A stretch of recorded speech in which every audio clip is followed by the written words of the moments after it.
I think the medical team has done a really good job of, doing my rehab every single day, staying in a routine, coming in, getting shots up. But more than anything, I think just focusing on being a really good teammate, being there for my teammates, being a voice for them, because that's what I am when I'm playing. So you got to still be that consistent voice when I'm sitting on the bench. So I try to do that as much as I can for them. And just try to be there for them, I think, has been my focus. And I think that can kind of distract you from not actually playing, is when you just focus on your teammates and, how can I serve them and help them. One player set off a financial shockwave that turned the WNBA into a multi-million-dollar phenomenon and forced the league into the national spotlight like never before.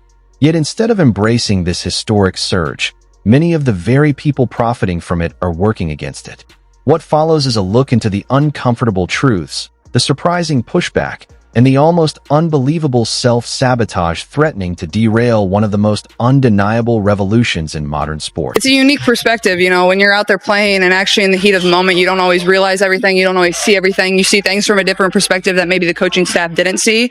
So it's certainly different. So I'm trying to, kind of be that connector between the coaches and then my teammates at the same time, whether, that's in the locker room at halftime, whether that's during timeouts. So, things I see from the bench that maybe might be a little bit different of a perspective than maybe our point guard is seeing, or, anybody on the floor is seeing. But yeah, I think it's taught me a lot. I've never been in that position before of actually getting to watch from the bench for an extended period of time. So I think you can learn the game of basketball just the same amount. It's the same as you turn on the TV and watch the NBA, or you watch other WNBA games. That's the best way to learn basketball, is just watch and absorb it. And it's the same when I'm not active too. Imagine a market shock so violent it transforms $3 tickets into a luxury item, where a single name on the roster sends prices soaring by thousands of %.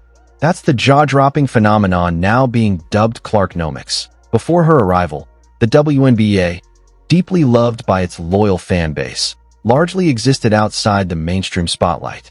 Ticket prices reflected that reality. Affordable, almost symbolic, rarely more than pocket change. Then she stepped onto the court, and the economics of the league detonated. Look no further than a Fever-Mystics matchup. Seats that once struggled to sell for $3 suddenly became coveted assets overnight, their value exploding with every appearance she made. This wasn't a slow rise or a steady trend. It was a financial eruption, an unprecedented surge that shattered every assumption about the league's ceiling and sent shockwaves through its entire ecosystem. Reevaluated this weekend, so I'll miss this weekend's game, but after that it's day by day and see how I feel, and just kind of turn to the medical staff and what they think. But I feel like I've made a lot of progress and I feel good, and I'm not going to rush coming back. It's just not worth it. But after this weekend I'll be reevaluated and we'll have a better idea. This phenomenon isn't superficial. It's baked into the financial DNA of the sport, rewiring the WNBA's economic foundation in real time. The evidence is impossible to ignore. Just 48 hours before a Fever-Mystics matchup, the cheapest ticket hovered at an almost laughable $3. Then her name entered the forecast. The anticipation of her arrival hit, and suddenly those same seats jumped from spare change to something that demanded a serious conversation with your bank. The shift was so violent it felt like the kind of anomaly economists would flag for emergency study. This isn't merely the rise of a star. It's a force of nature, launching threes from another zip code, triggering bidding wars where fans half-joke about selling organs for a view from courtside. This rookie isn't just a player. She's the golden goose, the winning lottery ticket, the rare asset that can redefine an entire franchise's future.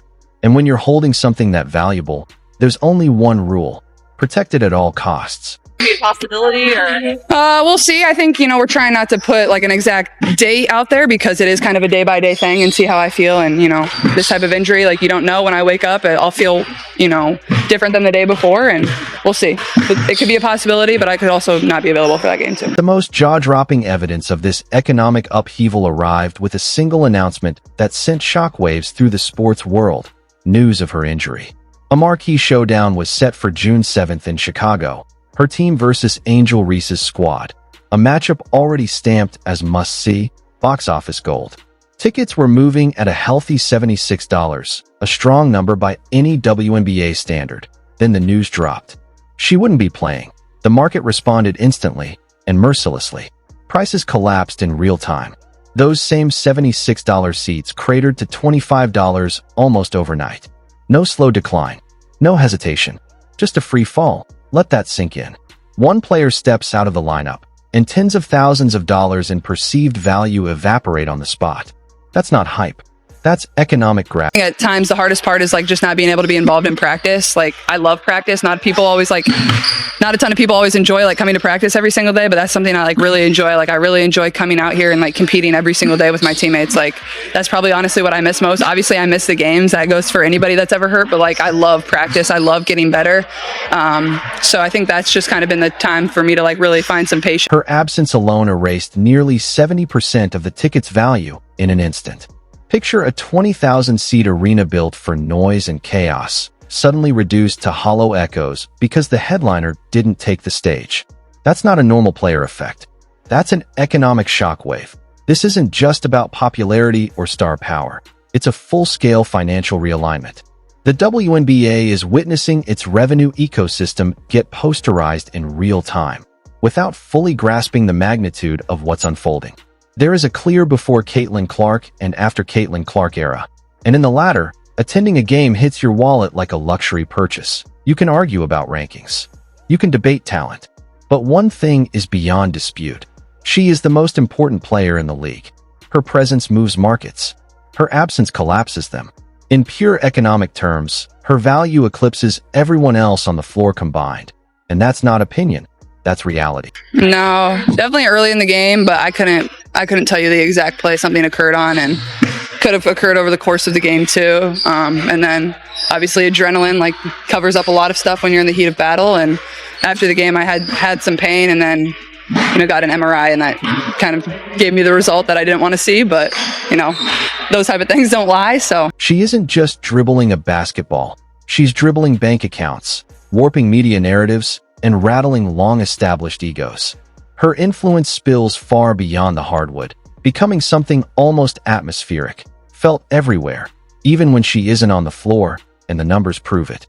Merchandise sales have gone nuclear, with some teams reporting jersey spikes north of 1,100% since her arrival. Television ratings aren't just climbing, they're detonating, forcing networks to rethink coverage like they're filming a rare natural phenomenon.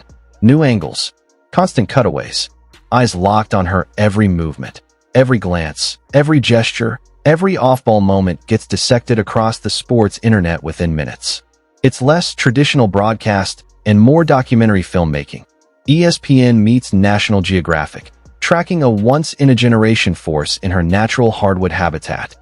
Now, fans that either sold their tickets or whatever, all of a sudden an emphasis is starting to get thrown onto the tickets where people believe she will be playing, and that's starting to make the ticket prices go up.